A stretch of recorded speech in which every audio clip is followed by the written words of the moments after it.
said that he didn't want me in the possession of any firearms while I'm in the possession of the bomb and I'm making it. Why is that? Because I don't want any risk. Do we want terrorist and criminal organizations to be understood? Yes, we do. How are we going to do that? Quite often that's going to involve human sources. The RCMP has a long history of using undercover agents in order to keep closer tabs on anyone they feel they need to. Everybody knows about the ordinary police, and they see them every day, but most people don't encounter the political police. But politics in a liberal democracy is police.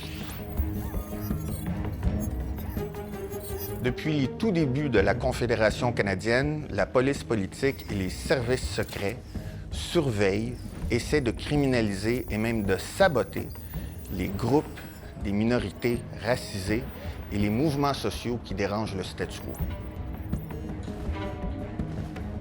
Canada, over the years, has been very quiet about the things that it has done wrong, all of the rights that it's breached, and so the rest of the world really doesn't understand just how problematic Canada's national security and domestic terrorism activities actually are.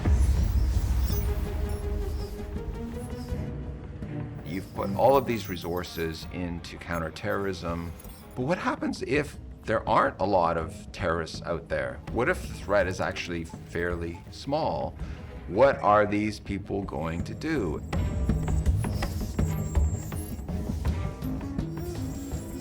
Since the onset of the war on terror, we have seen how the majority of these terrorism prosecutions have relied on incitement by informants, including the targeting of individuals who are vulnerable and targeted because they were vulnerable. The Karodi and Nuttall case is the most prominent instance of this. BC Supreme Court judge describes as egregious conduct by the RCMP. This in the case of the couple who planted bombs at the British Columbia legislature 3 years ago.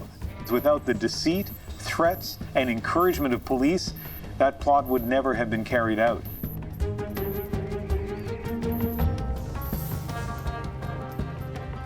I was played around by the cops and they lied and manipulated me, and I ended up doing just over 3 years in jail. This is an inside false flag job perpetrated by the Canadian government, and they're using us. The police took virtually all of the meaningful and necessary steps to go from A to B, from idea to construction to planting.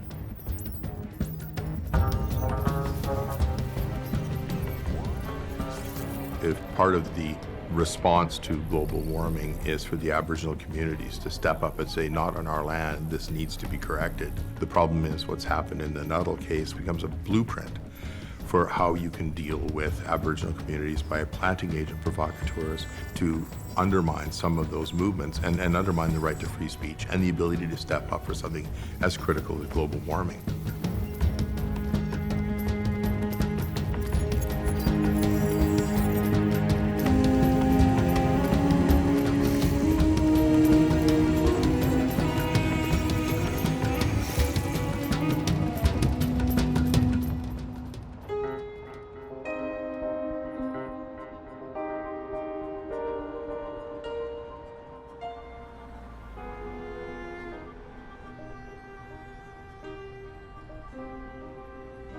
I was living in Surrey with my husband, Omar.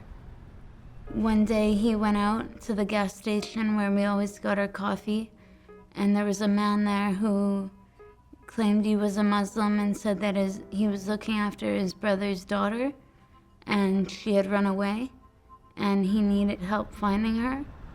And Omar immediately said, sure, I'll take you to where all the young kids hang out and show you all the places around here where she might be.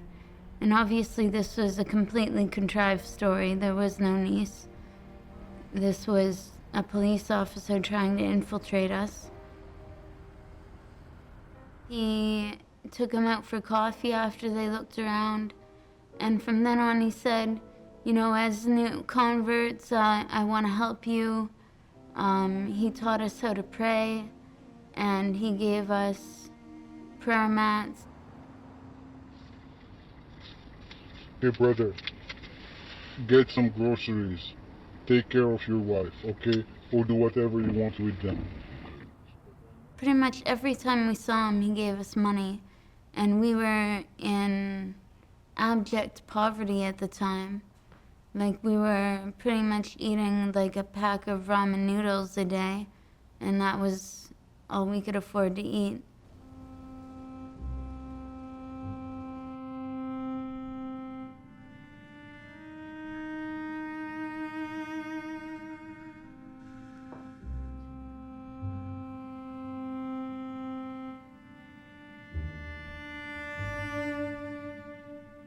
We became Muslims, I think, in 2011. We said the Shahada, but we didn't really understand what it meant. I don't think at that point I'd even finished reading the whole Quran, you know. I certainly didn't know how to pray.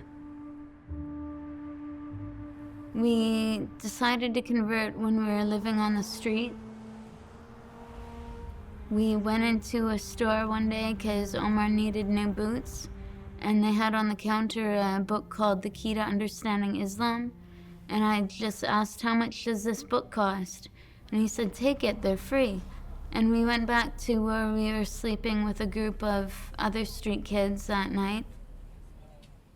We felt something when we read that book, that we were on to the truth.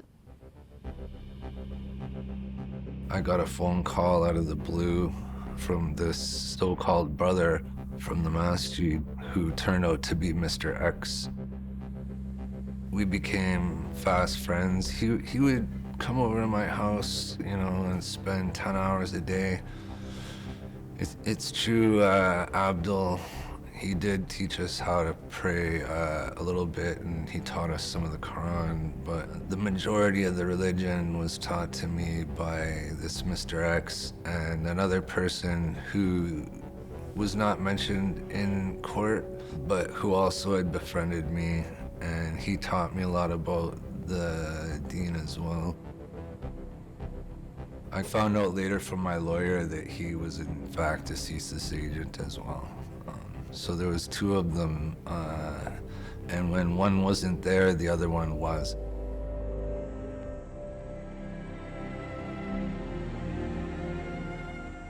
Si on se réfère à la loi, la mission principale du SCRS, c'est d'informer le gouvernement du Canada sur les menaces à la sécurité nationale. Et pour faire ça, le SCRS va infiltrer des groupes et parfois même les radicaliser. There was a man named Mr. X, actually. I shouldn't say his name because we weren't supposed to say it in court. And he showed us a lot of videos about Muslims being tortured and killed in various countries. Pretty much in retrospect, it was very obvious that he was trying to radicalize us. But at the time, we were just like, oh my God, all this horrible stuff is going on. It's not that we thought we could do anything about it, but we were horrified by it. We were doing our best to learn about the religion, and we were going at our own pace, and then all of a sudden we were spending 10 hours a day with these people every day, you know, having this crap shoved down our throats. Agent X suggested that we should plant bombs in a shopping mall. And I was like, wow. Pourquoi radicaliser les groupes? Eh bien, après ça, le SCRS peut arriver et dire, vous voyez à quel point que le monde est rempli de menaces. Ce qui revient à dire, vous voyez à quel point qu'on a besoin d'une organisation comme nous, le SCRS. Donc, autrement dit, le SCRS justifie sa propre existence en radicalisant des groupes et en essayant de les montrer comme étant plus dangereux qu'ils ne l'étaient au départ. These two guys, they worked with me for about 2 years before handing me over to the RCMP. That's kind of how the whole thing started, was with this Mr. X and then this cop who pretended to have a missing niece. RCMP were tipped off about the plot by the Canadian Security Intelligence Service, and back in February began Project Souvenir, an integrated covert operation. It all traced back to the way this thing started and some of the early interactions that police had with Mr. Nuttall, including attending to his residence, speaking with him because there was a report he was speaking very loudly into the phone about jihad and all kinds of things, and so the police attend to his their basement suite and have an interaction with him and decide that maybe they should get the psychiatric nurse, because there's essentially a psychiatric nurse on duty who's there to assess, sort of give at least a preliminary assessment on folks. And that's one of the events that sort of before this operation. In relation to Nuttall and Karodi, you would say that was a troubling set of statements. We have reason to be concerned here. And then you see, from reason to be concerned to the outcome of that, a huge trajectory of, no, you never thought? No, wait a minute. No, obviously not. What are you doing? Oh my God, right? You go down that trajectory and you say, what happened there? You just kind of put it on me, you know, and that's what I don't want. That's what I don't want to put on you something, brother. To just come up with a plan all of a sudden. No. You know, it's Very early on, he was always pressuring us to come up with a plan. And I don't remember exactly when it started, but it was definitely an ever-present push of him to always come up with a plan, come up with a plan. He was always pushing us and pushing us and pushing us to make these plans that we didn't feel we were capable of, nor did we have any real desire to make any sort of jihadist plans.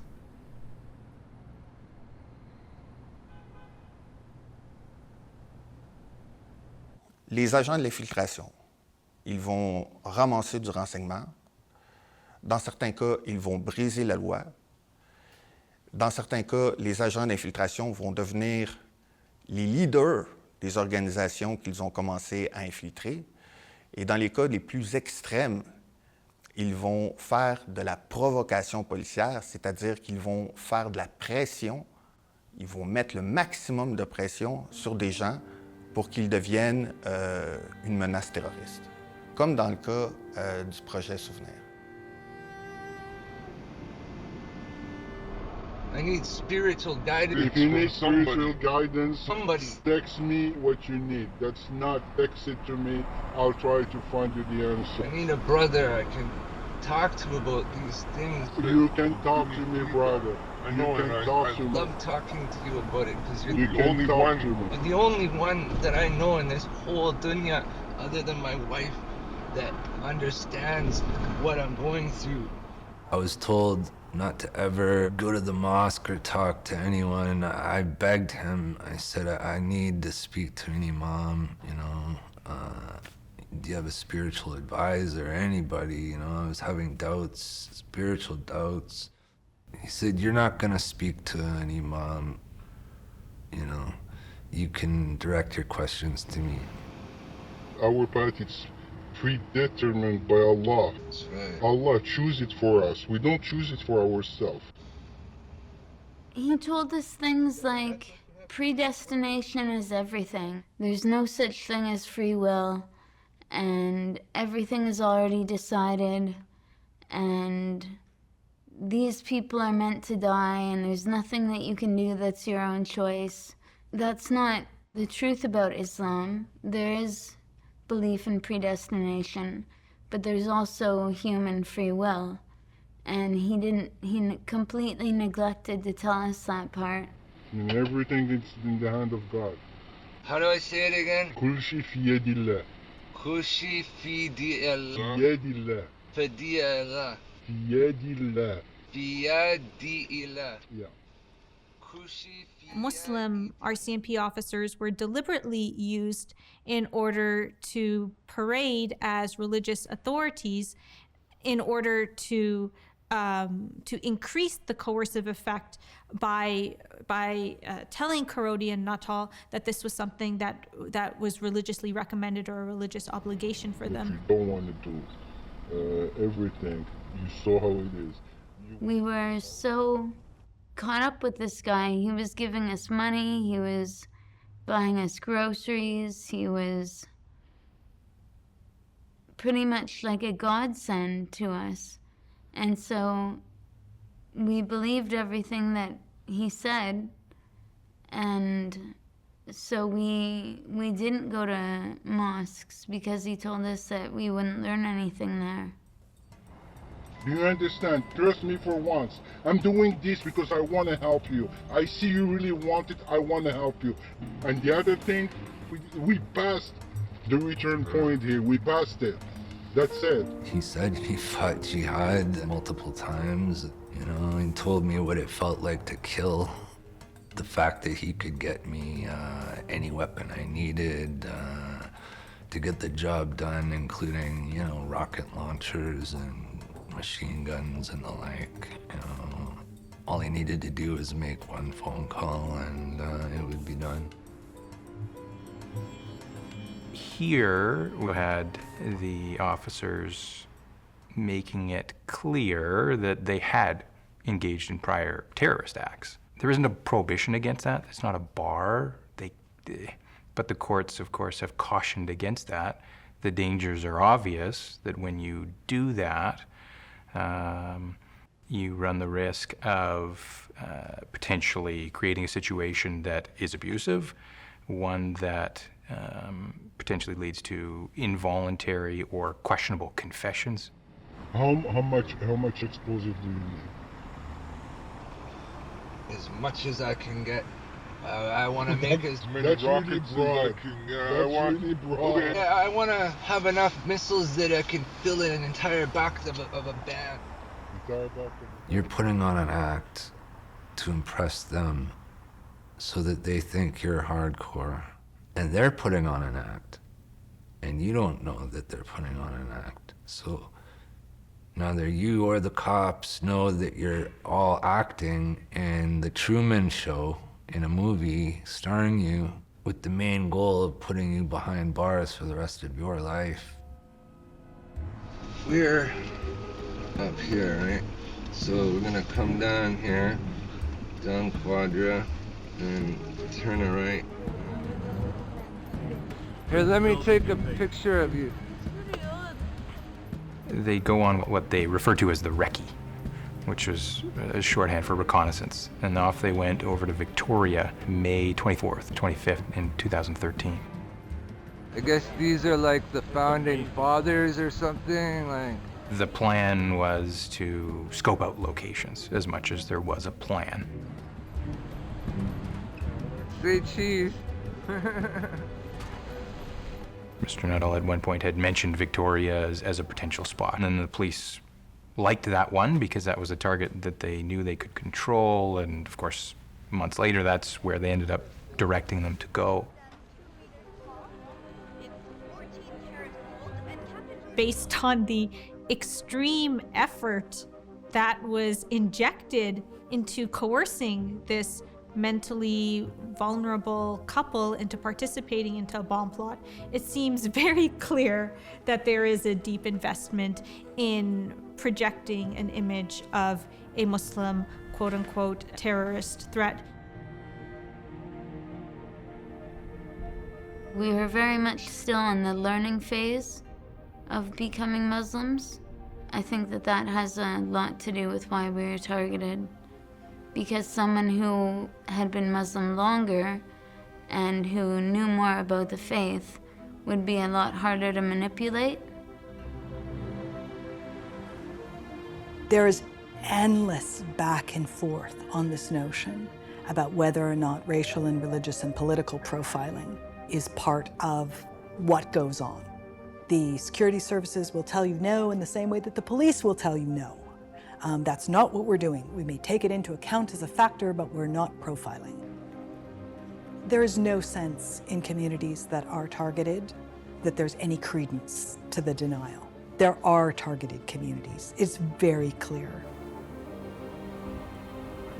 One of the recurrent themes that goes way back into the origins of Canada right up to the present is that national security threats have created suspect communities. They may be ideological communities as they were during the Cold War. They may be religious or ethnic communities as they are in the War on Terror. You see a threat emanating from some community, at least people that claim to speak for that community or come out of that community, who may not represent anything other than a very small, tiny proportion of that community. But the suspicion is spread over the community as a whole. Since 9/11, Muslims have been subject to targeting, suspicion, mass surveillance in our homes, in our places of worship, in our communities, for violence that has never happened at all, simply on the basis of a projected threat of violence. There's lots of focus on so-called Islamist violence, but actually the far right, at least when it comes to lone actor terrorism, have killed many more people over the last few decades. And yet what gets more attention from the security side is focus on Islamism as opposed to a far right racist sort of violence. We have a situation where 98% of completed terrorism prosecutions in Canada have been of Muslims or people linked to Muslim groups, even though less than 10% of deaths from mass political violence in Canada since 9/11 has been caused by Muslims. And we note that Muslims accused of terrorism, Muslims prosecuted for terrorism, when they are incarcerated, they have been subject to some of the harshest regimes of incarceration, even though in none of these cases has there ever been actually any violence committed. And in fact, in many of these cases, the thwarted plots were the product of a great deal of intervention by state informants and Asian provocateurs.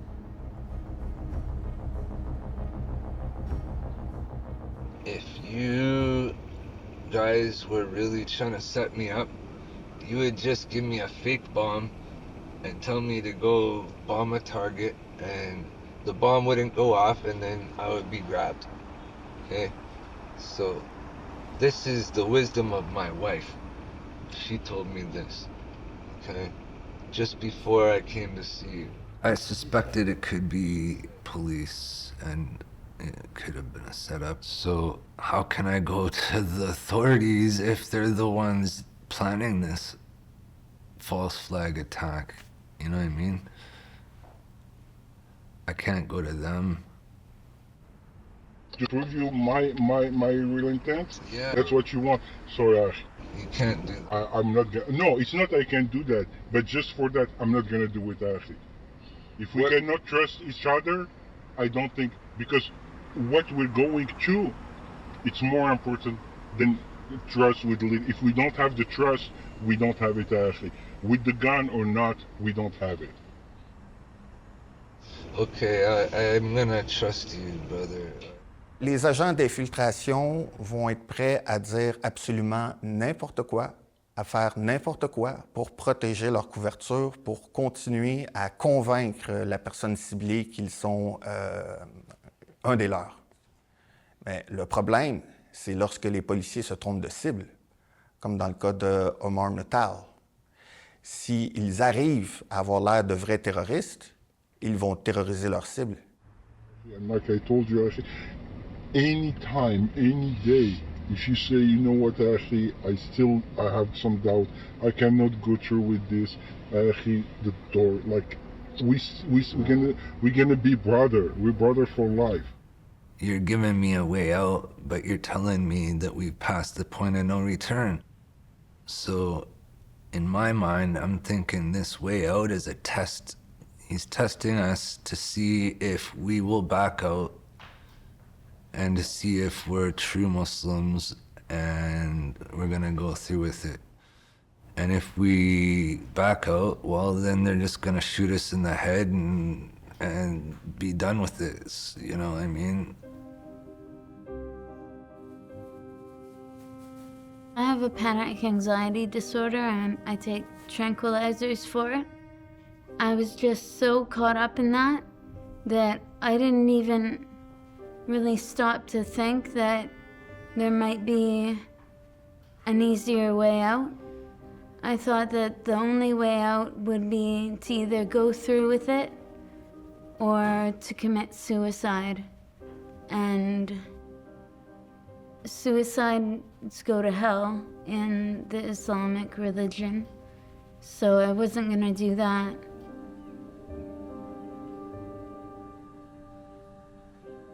We would leave it until the absolute last minute when I came to meet with him, and he'd be like, okay, what's your plan? It's a Samud rocket. You just put it up on a launcher, and then you light the fuse, and it goes flying off. I had a million plans, but I had no real plan. They're all just off the cuff, like, what if we do this? You know? Which just angered him further, you know? We didn't know what to do, but we were starting to get scared that if we didn't come up with some kind of plan that we would be harmed. Because now we knew him, we knew that he was a mujahid, and if we didn't do what he wanted us to do, we thought that he would find a way to eliminate us. Okay, so here's a little diagram. Pressure cooker? Yeah, that's what they used in the Boston bombings. That's the same bomb they used. And I figure, heck, it worked for them, but it can work for us. I wanna just use it as a tester to test it before I go to the trouble of making the real thing, you know? When the pressure cooker bomb happened to get mentioned, based on events in Boston, they seized on that and continued to come back to that in all their discussions. I talked with Ollie, and I told him about what you showed me last time. And he said that's a great idea. The amount of discrimination, particularly against visible minorities, but most particularly against Muslims, at least in a national security and intelligence context, is rampant within the organizations. Not just with respect to the targets, but with respect to the actual agents themselves that are doing the work. There is an internal discrimination and bias built into the system. One of the themes that plays out in every one of the cases that I've touched where there's been harassment is the people that are in these organizations, in particular CSIS, when they come from minority communities, in particular the Muslim community, their chance at any level of promotion within that organization historically has been zero.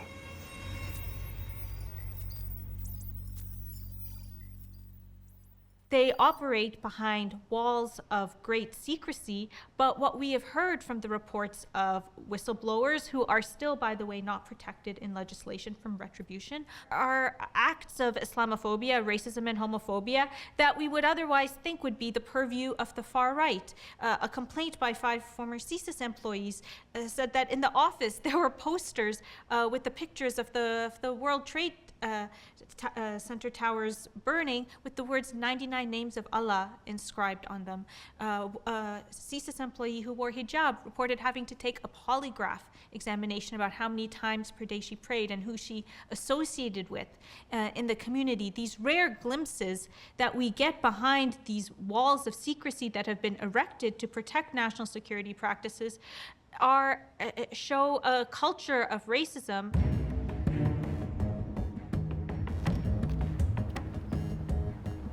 Think about today's Royal Canadian Mounted Police, the RCMP.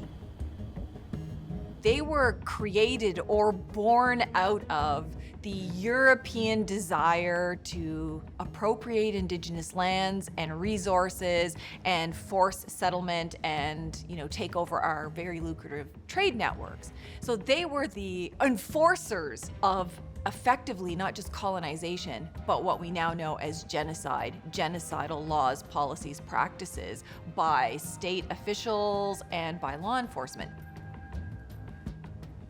One of the reasons why the mounted police are created, they're created to basically ethnically cleanse the Canadian plains, to move these people off so Euro-Canadian settlement can occur. They were originally the Northwest Mounted Police, and their whole role was to remove Indigenous peoples from specific territories for the purposes of settlement or railroads or resource extraction. Right down to the creation of the Mounties, that's what it's for. Specifically to control Indigenous people, to protect the economic gain of the country. And I think that economic piece is really important. We see that even now with things like in Wet'suwet'en and with Fairy Creek.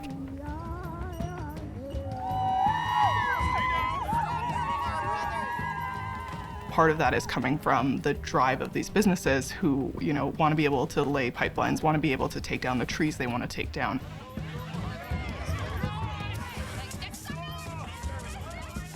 So the Mounties are still doing that nearly 150 years later. They manufactured us as a dangerous threat in the very beginning, and they've continued to maintain us as a threat. We went from dangerous savages to now we're terrorists. And they've done that to multiple other groups. So people who think that it can't happen to them, it happened to Indigenous peoples, now it's happening to other groups like Muslims and Asians, anybody who challenges the current power and structure and wealth system, they've manufactured into a threat to maintain the status quo.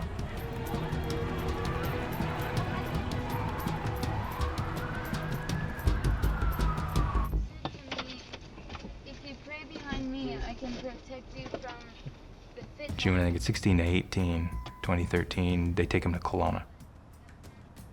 They needed to get them out of their residence so that they could insert a listening device. I told you I knew you're gonna come support me.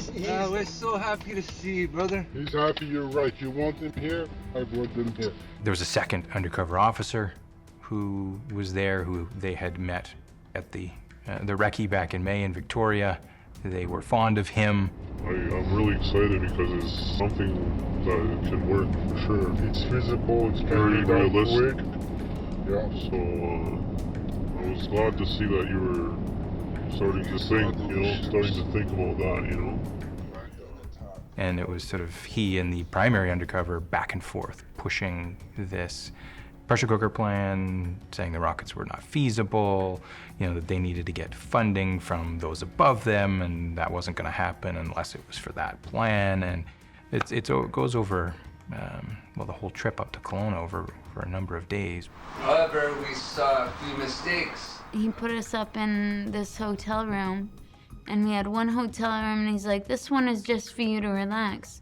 But this hotel room is where you work on your plan. Which are you going with the pressure cooker after? Yes.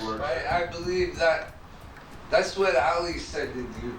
And I trust him, and I trust you, and you seem to trust him. Yeah. So after the Kelowna trip, it was a bit of a snowball in terms of, that was the plan, and there were some back, and he'd have moments where he was back to rockets or decided he needed to do something else, but it became almost an inevitability after that Kelowna push.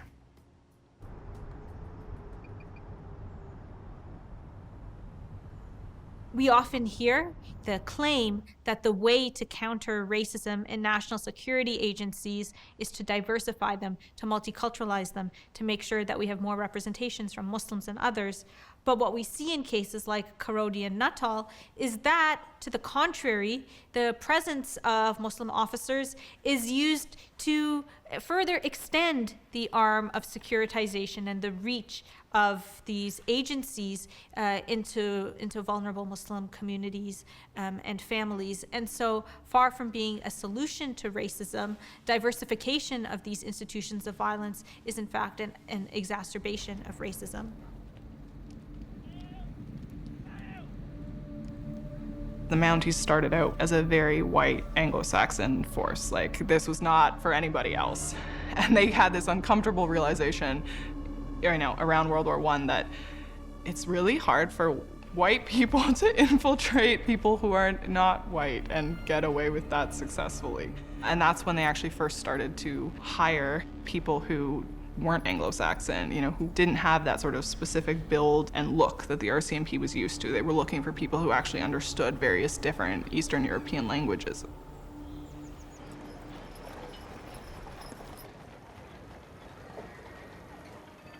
Fin 19e siècle, début 20e siècle au Canada, plusieurs communautés d'expatriés ont été ciblées par l'État canadien, ont été l'objet de surveillance et d'infiltration, simplement parce qu'il y avait des gens parmi ces communautés-là qui continuaient au Canada le combat contre le colonialisme dans leur pays natal.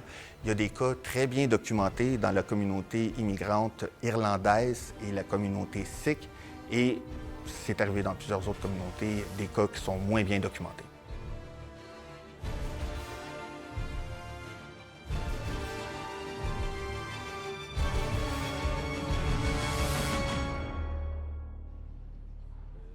When the so-called modern RCMP comes into existence at the end of the First World War, all they're doing in that period is more sort of surveillance security. They don't have an ordinary crime-fighting role that we associate maybe with them today.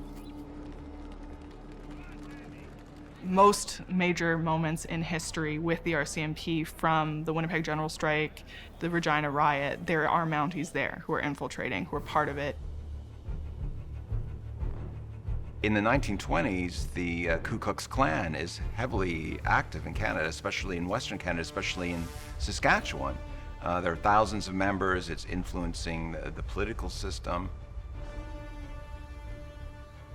The RCMP takes notice of it, but in terms of the resources and the extent of the surveillance, it's just not anything on the same level as that's done to a threat on the left. The main threat, the main focus is on the Communist Party of Canada. Hold the fort, for we are coming, unions and be strong. In the interwar years, communists were involved politically and in the trade unions. And from the time of the Russian Revolution on, they had pride of place as the preeminent threat to the security of Canada.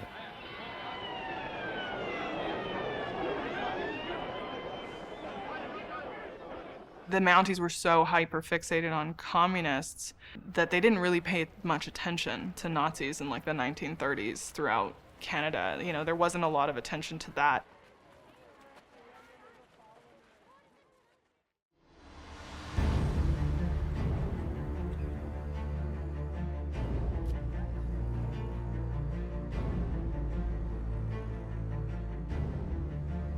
So the Cold War was a kind of self-perpetuating machine that created fear and suspicion and led to the massive infiltration by state agents and sources that they developed of a whole series of institutions of civil society.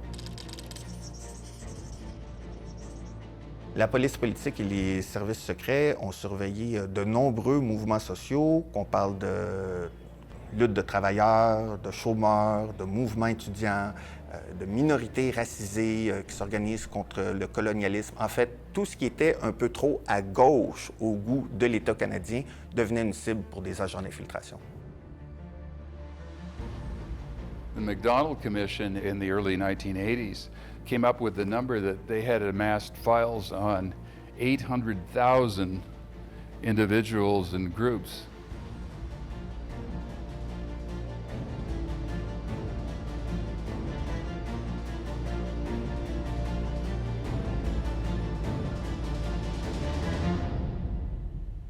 When the MacDonald Commission came out, the government sat on it for 6 months and released it with 2 of their own commissioned reports that directly contradicted the results of the 5-year inquiry.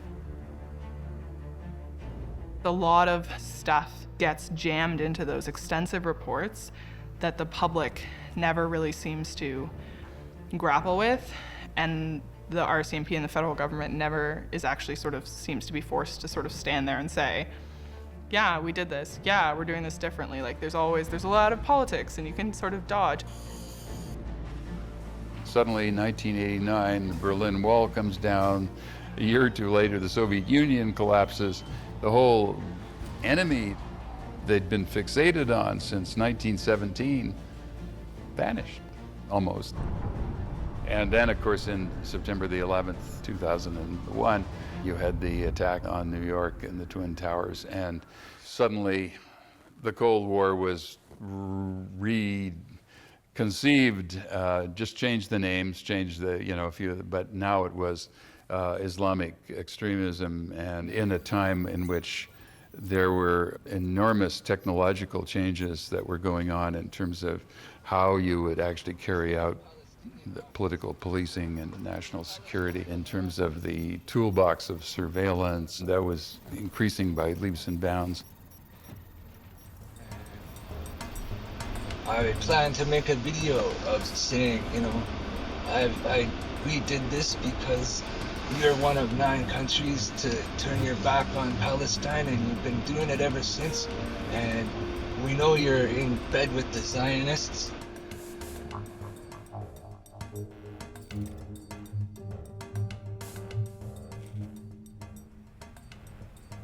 He had a brother from France show up, and he brought over the black ISIS flag. Assalamu alaikum wa rahmatullahi wa barakatuh, brothers and sisters. My name is Yahya, and this is my wife, Miriam. And we are new Muslim converts. People think that was our flag. It wasn't. It was the cops' flag. They brought it. They're the ones filming it. And it was the French guy who they said was in charge of their multimedia department. Or if we don't help ourselves, then Allah helps those who help themselves.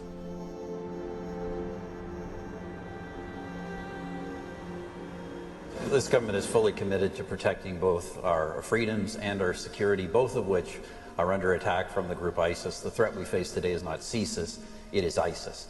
And certainly the government had stepped up the rhetoric, had stepped up the actions around enforcement of national security. Stephen Harper had made public statements about this ISIS, the Islamic State, being this great evil that has descended upon us. And there presumably were some pressures that were being felt by the agencies to come up with results. If you want proof that the worldwide jihadist movement has declared war on Canada, look no further than the Nuttall Karoti case. So he used that as an excuse to push Bill C-51 through.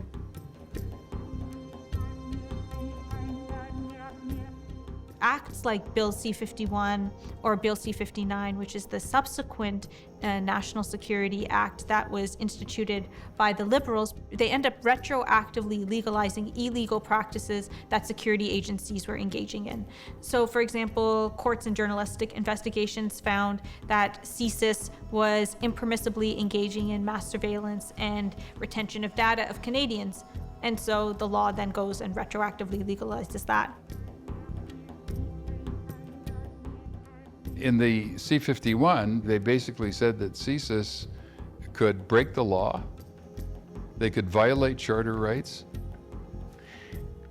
There was an outer limit that was established, but that outer limit is quite amazing. Basically, couldn't involve murder, rape, or impeding the criminal process. But anything short of that, okay. Just about everything on the list of what they're allowed to do in their threat reduction is illegal. Certainly if I did it, it would be illegal. And so that whole raft of messing with somebody's communication, messing with their movements, taking something out of their possession, and they can also break and enter or do anything that they need to do in order to do the thing that they're trying to do. and there would be a secret warrant given by a judge, and no post-action accountability, and no knowledge, in fact, on the part of anybody else that such warrants had been granted. En 2015, le Parlement arrive avec le projet de loi C-51. 2 ans plus tard, le Parlement canadien adopte le projet de loi C-59 qui ajoute d'autres exceptions aux infractions criminelles que le SCRS n'a pas le droit de commettre. Donc, désormais, le Parlement dit au SCRS qu'il n'a pas le droit de détenir une personne, qu'il n'a pas le droit de torturer une personne, qu'il n'a pas le droit de causer des dommages à des biens lorsque ça peut affecter la sécurité d'une personne. C'est quand même révélateur de voir que le Parlement a jugé qu'il était nécessaire de dire aux services secrets canadiens qu'ils ne peuvent pas torturer des citoyens.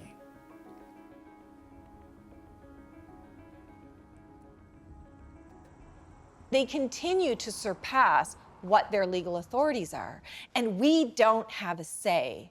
At best, they make submissions before a judge in camera, but there's no Indigenous representative, there's no human rights ombudsperson or anyone there or a legal expert to provide counter information or counter legal analysis about whether or not CSIS or the RCMP or anyone else should be doing what they're doing, whether they should get this particular warrant, whether they should be allowed to surveil. So basically, they're just deciding amongst themselves whether or not this is good or whether it's not. And that's a violation of just basic principles of democracy, let alone there's no transparency in any of that. And they'll say, well, it's for national security purposes.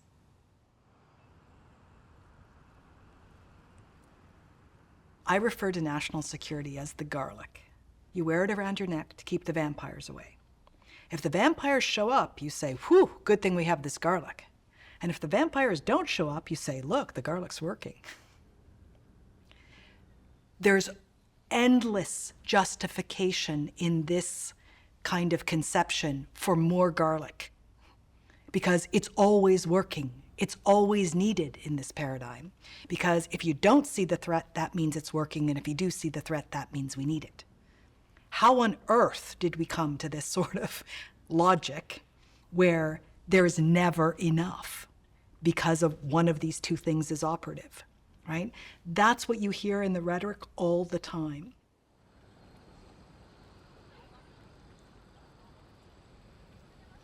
They want people to think that to be safe, they needed to give up their rights. And so they needed to create a terrorist situation. And they thought that we would be good targets for that because we were so new to the religion and so naive.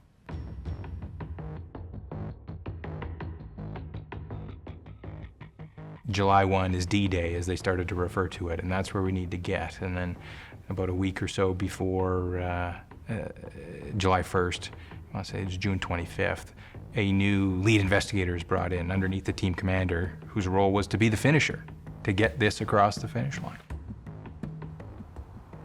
Came out in court that the arrest warrants were to be executed on Canada Day. I believe it was 4 months before the actual crime took place.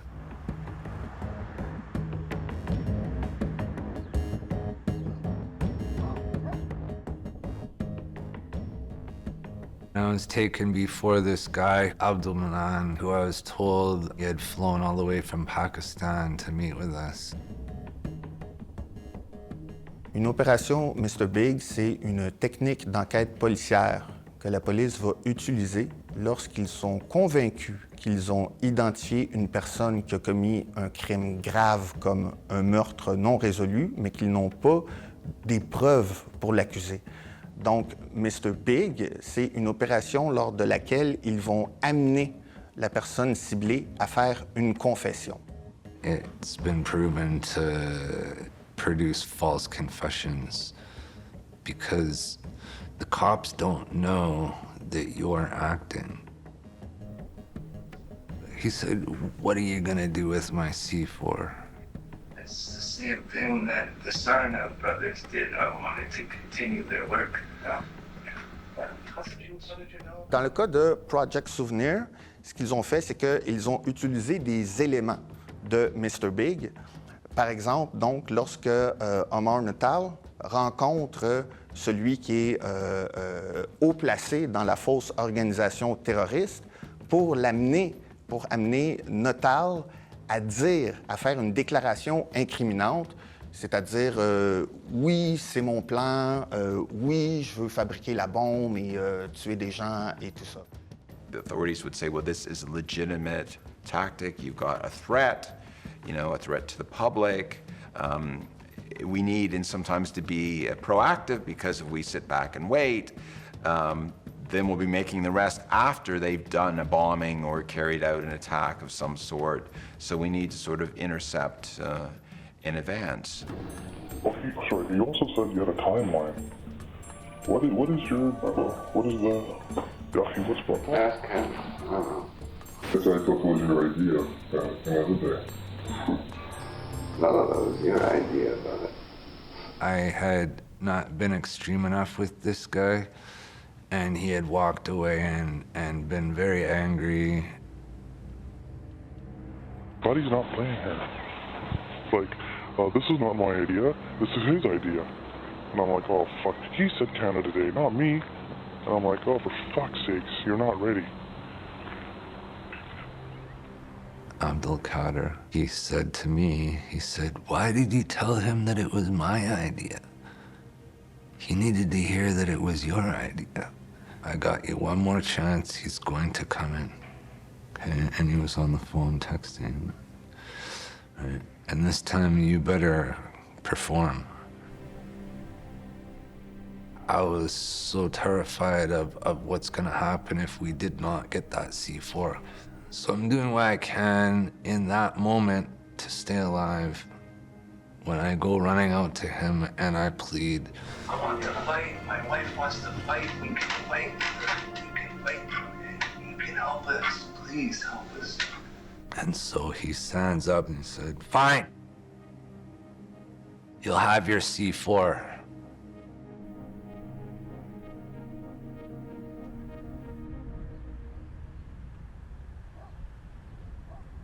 A lot of these agencies, for them, the past is what occurred yesterday, and they often see the past as not being relevant.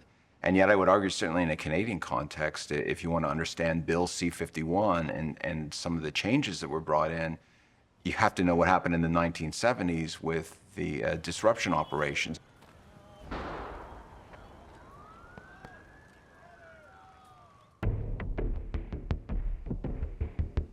In 70s, you have, right after the October crisis, you have a lot of fear that the FLQ is going to do something more. And there's a lot of fear over how the RCMP is going to properly track people. How can we stay ahead of this? How can we know what's happening? But in their attempts to stay ahead of it, they create some of it.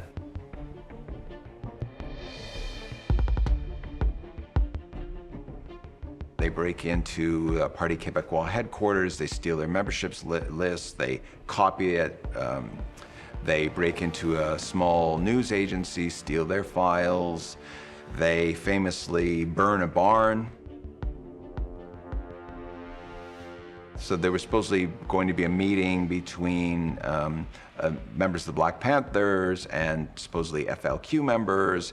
Police wanted to plant a microphone to record it, but they couldn't, for technological reasons, couldn't put the mic in, so they actually destroyed the barn. They actually burned the barn to stop the meeting from taking place. And then they destroyed almost all of the files as well. So the reason we know about the things in Quebec is because you had the Keeble inquiry, you had the MacDonald Commission, where some of this came out.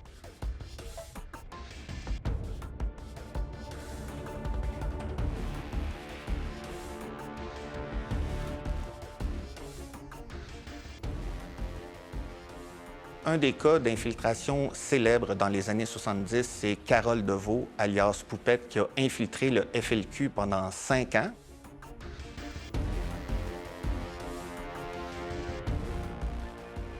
Elle a participé à organiser un vol qualifié Elle a participé à un attentat à la bombe incendiaire contre la compagnie Brinks. Elle a participé à une tentative d'extorsion auprès du gouvernement fédéral. Et ça, c'est juste pour cette informatrice de la police de Montréal. En plus de ça, à la même époque, on a la GRC qui écrit un communiqué du FLQ pour inviter les felkistes à continuer la lutte armée après que Pierre Vallière a dit « Non, moi je me retire de tout ça pour aller dans le Parti québécois ». Donc la police encourage le FLQ à continuer dans le radicalisme.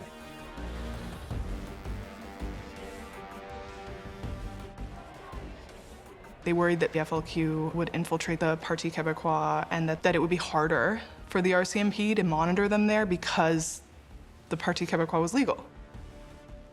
Claude Morin, who was the number 2 man in the Parti Québécois government. Only René Lévesque was above him in the party, and who was the architect of the whole strategy of the referendum that was held in 1980. And it turned out that Claude Morin was a paid informant of the RCMP.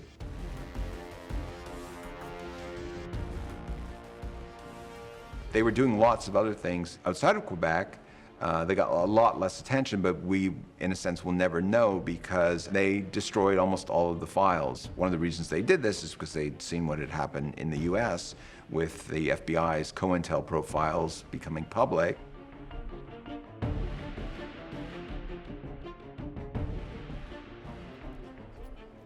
Pierre Trudeau, in one of its very last acts, in fact, before going out of office, passed the Canadian Security Intelligence Service Act, the CSIS Act, which, among other things, separated the security service out of the RCMP so that you had policing and security intelligence as separate bodies.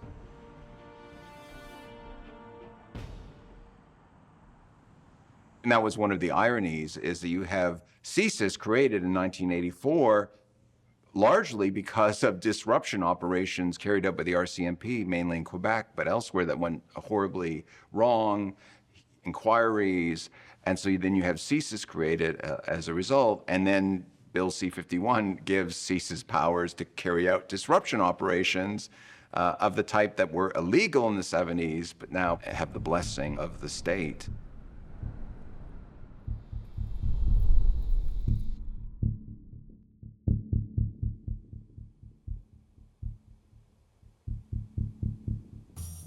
Le CRS n'a pas attendu que le Parlement lui donne l'autorisation pour briser la loi. En fait, il y a plusieurs cas bien documentés d'informateurs du SCRS qui se sont livrés à de la provocation. Il y a le cas de Marc-André Boivin, qui a été militant syndical et informateur du SCRS pendant 15 ans et qui a été condamné à 15 mois de prison pour sa participation à des attentats à la bombe. The oppression is just mounting and mounting and mounting, and the time to fight's now. White power! Il y a le cas de Grant Bristow, qui est un cofondateur du Heritage Front, l'organisation suprémaciste blanche qui était la plus dangereuse et la plus puissante au Canada dans les années 90 et qui a dirigé une campagne de perturbation et de sabotage contre les militants antiracistes qui se mobilisaient contre les suprémacistes blancs.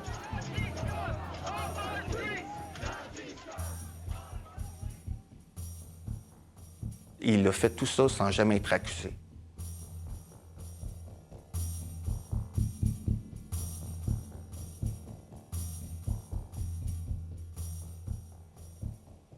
Et il y a également le cas de Joseph Gilbreau, alias Youssef Mouammar, alias Abu Djihad, qui était dépeint comme un leader de la communauté musulmane et qui envoyait des menaces de mort, des menaces d'attentats terroristes, notamment contre le métro de Montréal pendant des années de temps et qui n'a jamais été inquiété parce qu'il était protégé par le SCRS.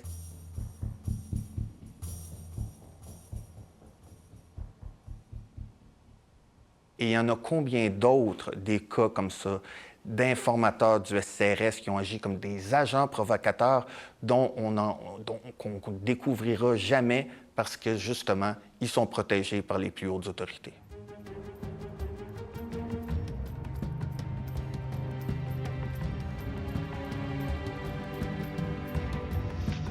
Okay, this is your list. Let's see. Because Home Depot is just there. We're gonna go there. How much? What do you need now? Glue, nails, a couple more clocks. Oh, they didn't have the clocks there? They were all digital.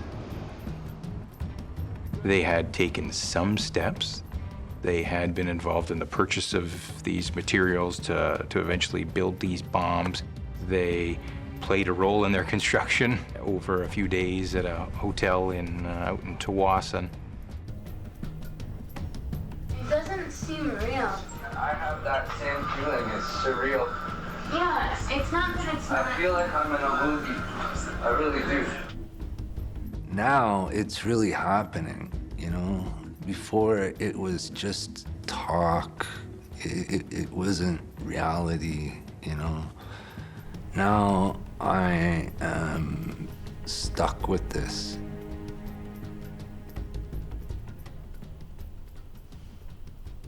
Bill C-51, one of its extremely problematic innovations was to introduce this category of activities that undermine the security of Canada as the basis for information sharing exercises between national security agencies. And within the list of activities that were listed as activities that undermine the security of Canada were things that imperil critical infrastructure, i.e., represented as pipelines, activities that undermine the sovereignty or imperil the sovereignty of Canada, Indigenous resistance. If you protested the Enbridge Northern Gateway pipeline, Canada's spy agency may have you on file. There aren't very many organized environmentalists in Canada who don't think that they're under surveillance or are very, very concerned about their sort of classification as a national security threat. There's a reason for that. I mean, this has already been established in relation to some of the demonstrations that CSIS is interested in them, that the RCMP are interested in them, that they're being profiled, all of these things. That's very clearly the case. Questions are currently being raised about the role of Canada's spy agency after British Columbia's Civil Liberties Association released thousands of pages of documents. The group alleges CSIS monitored the activities of Indigenous groups and environmental protesters of the Northern Gateway pipeline and shared some of the information it collected with oil companies.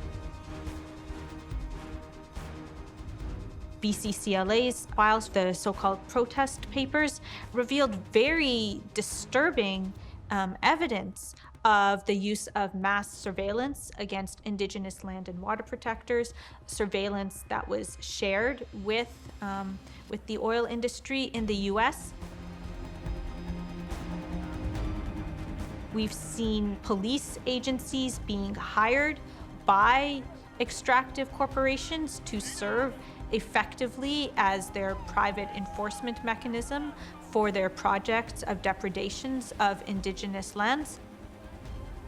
And so this isn't a hypothetical when we are considering the use of these apparatuses of national security to repress opposition to what is, in fact, the greatest threat to our collective human security, which is the catastrophe of climate and ecological breakdown, which we are confronting.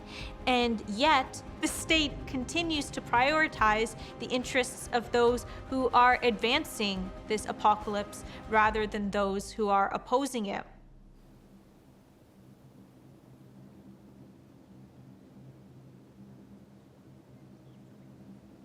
Climate change is happening faster than we'll be able to deal with in a few years, like if we don't get a hold of this. So what do you do when you're a government that actually doesn't care about that, but only cares about power and wealth in the here and now? You have to manufacture some reason to maintain the status quo. So what do? what do they always do? They manufacture some kind of threat.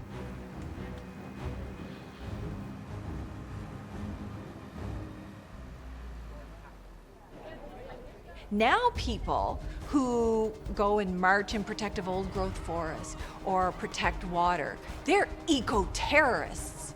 And even the terminology has changed. Not environmentalists anymore, not conservationists. You're an eco-terrorist. Because if you're a terrorist, that means we can monitor, surveil, criminalize, do whatever we want to you, and portray that as a threat to public safety and national security to justify what we're doing to maintain the status quo.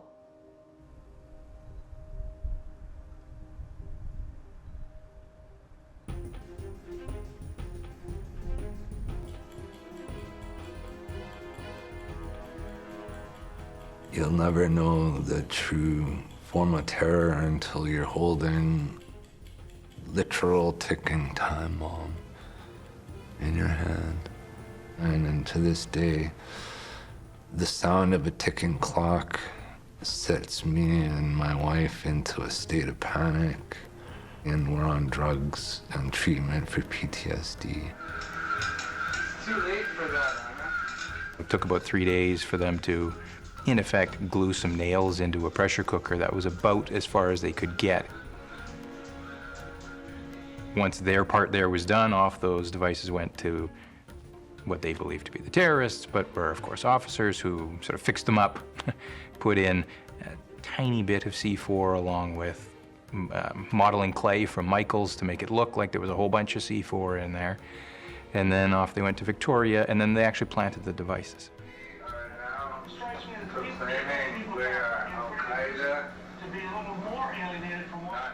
On peut se poser la question, à qui profite la provocation policière? La provocation policière profite d'abord et avant tout à la police. Ça permet de justifier des budgets, d'arriver puis de dire « Regardez les méchants terroristes qu'on a attrapés. C'est pour ça qu'on a besoin de plus de pouvoir, c'est pour ça qu'on a besoin de lois antiterroristes plus féroces. » Alors que c'est la police qui était derrière tout ça, qui a tout orchestré. If you can go out and get a successful prosecution on a robbery case, that's a police car and a cop and some guy doing an investigation. You have to do wiretap, you have to do sophisticated surveillance, data monitoring, and the related kind of high-tech, sophisticated policing. That's money, that's resources, that's got to come from somewhere. And the way you get it there is by having successful prosecutions. You can't run a case for 2 years and show nothing for it and think that you're going to get a budget the following year. So I think there's a massive incentive on the part of the enforcement agencies who want to try to upgrade to higher level equipment to target crimes, alleged crimes or manufactured crimes, to make sure that that budget gets met.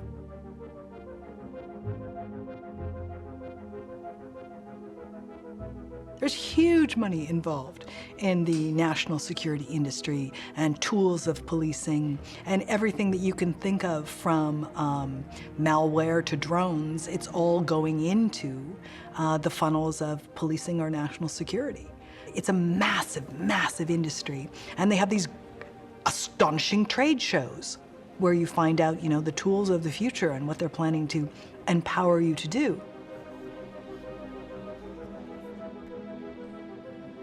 The old issues of human sources infiltrating and into groups and so on, I think we're probably going to see less of that, and we're going to see a great deal more of scrutiny of the data sphere.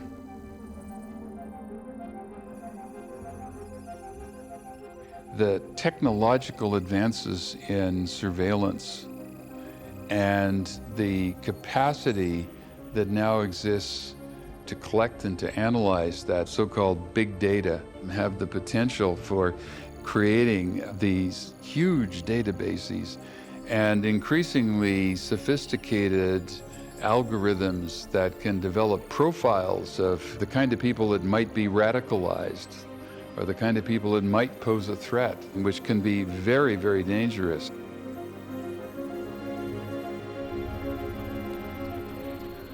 Even if all of our communications are intercepted, the consequences differ greatly depending on how we connect to certain variables.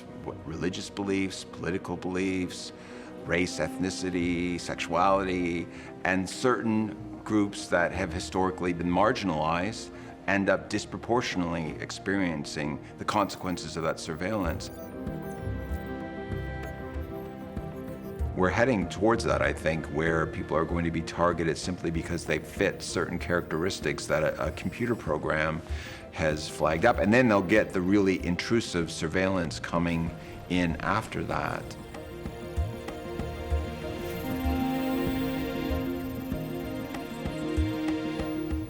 We've come a very long way in a short amount of time in terms of policing powers. What you could do, for example, with the powers that the CSE now has for what are called active cyber. We can cyber attack you, right? We can do things that, again, simply didn't exist before.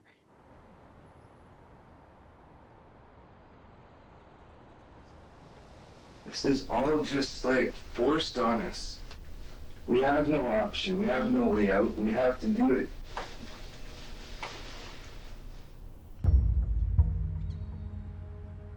We're in Victoria choosing a target.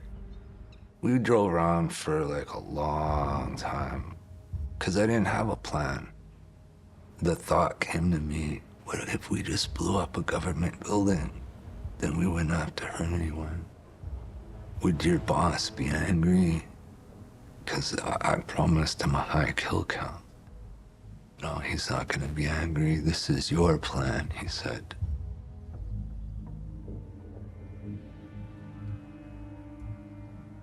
He asked me too, he said, do you want maximum damage to this building or to people? And I said, to the building, to the building. And by the grace of God, it was accepted as a mission. He pointed to some bushes and he said, that's where you're gonna plant them. Stand by, I have target boarding the white van. Okay, brother. Okay, let's go pick up the sister. Open to the sister, let her in. Heidi, this. No one's gonna see it. Go. Not unless they stick their head in there. Are you sure? Yeah. In my mind, you know, only a building was gonna get destroyed, and I prayed, you know, I just didn't want anyone to get hurt. Just, we're gonna blow up a government building, and that's that, you know. Somebody's gonna come on and say, we interrupt this program with an emergency bulletin. I got a phone call saying that the bombs didn't go off and something went wrong. What if it goes off during a time when children are there? I don't want to kill no kids. What if it goes off now? The kids are there right now. I knew we were going to the airport, but I wasn't sure we were gonna make it to this airport alive.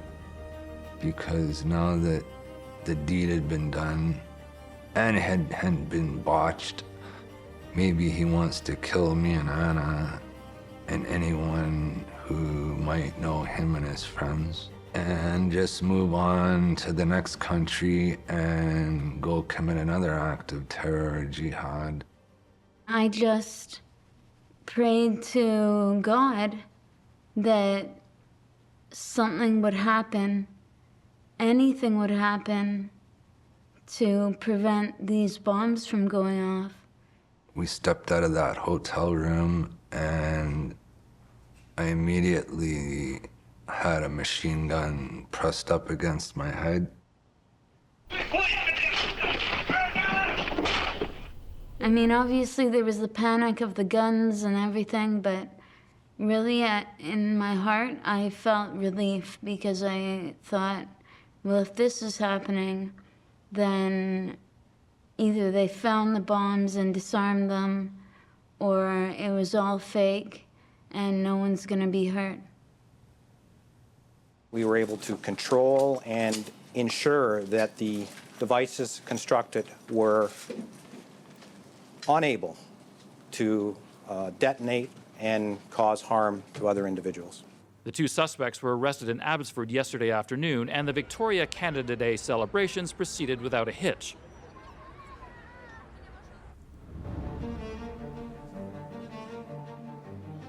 Once the relief faded and I went to court a few times, it turned to anger that the police had set us up this whole time. Then eventually to just resignation, like I was preparing myself to spend the rest of my life in jail.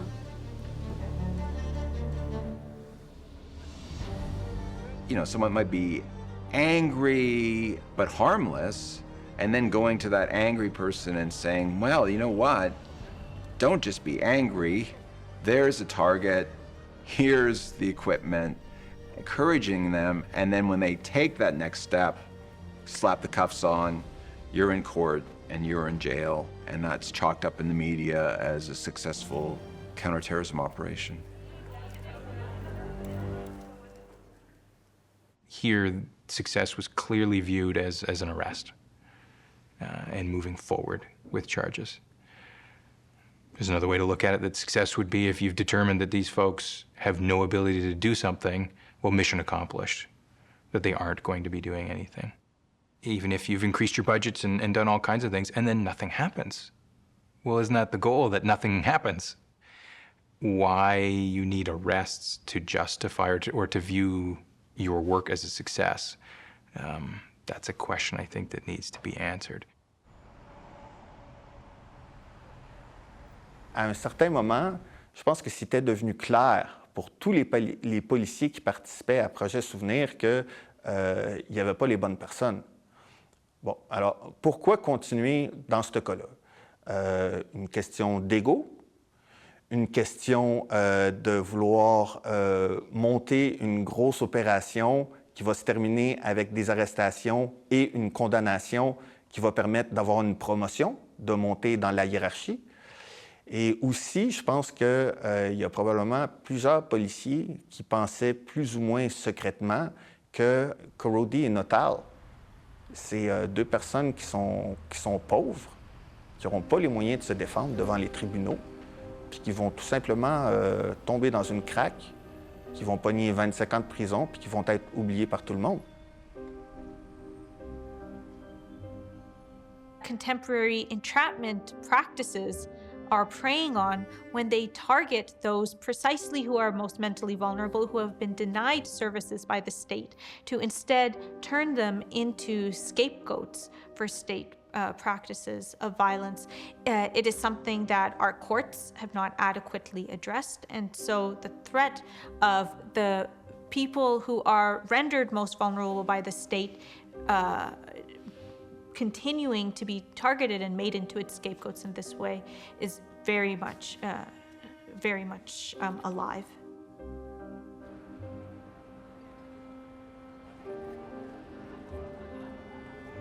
Before the trial, we had made an application to sort of flip the analysis on its head and try to argue entrapment before a guilty verdict. And not surprisingly, and quite rightly, the court said, no, you have to have your trial. But we had, in an effort to try to be more efficient, tried to expedite it and just argue the entrapment, because that's where this case fell to be decided. But short answer, they're convicted because they had committed the offenses.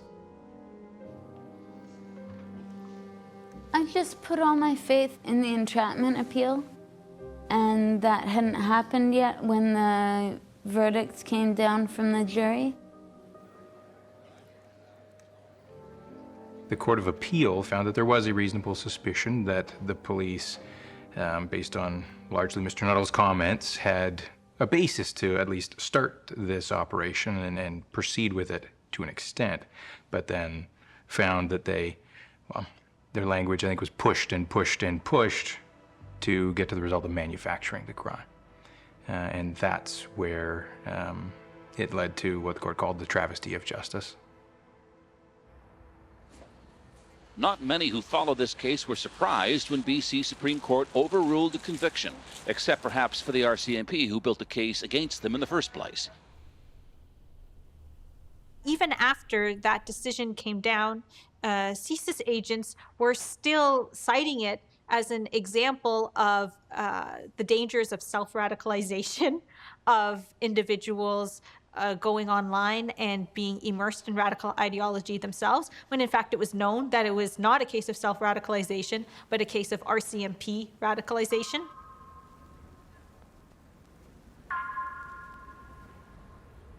On the one hand, the justice system worked. We were set free. On the other hand, we spent over 3 years in jail. We were set up by the Canadian security apparatus, and it could happen to anyone. It could happen to someone else. It could be happening to someone right now.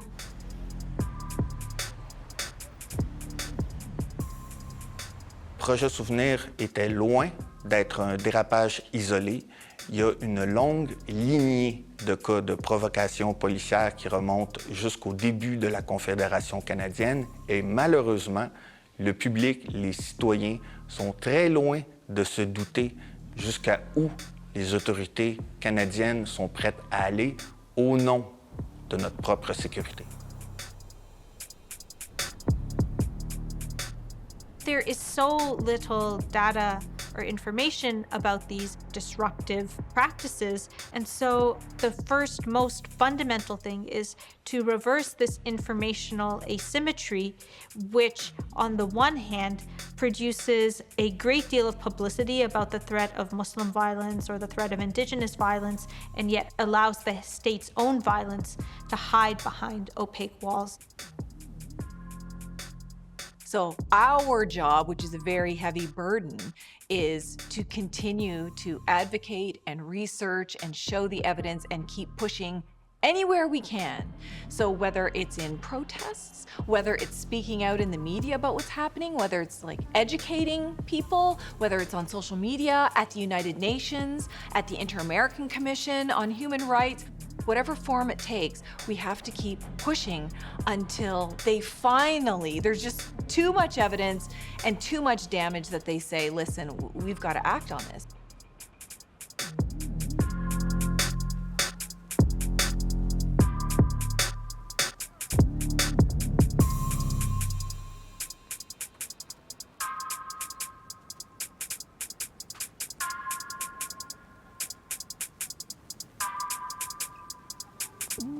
They stack the deck, manufacturing the threat to build consensus, spy on dissent, keep their eye on the left, only lies on their breath. They keep wide in the net, manufacture the threat. Here's the thesis, peep the underhanded plans of CSIS.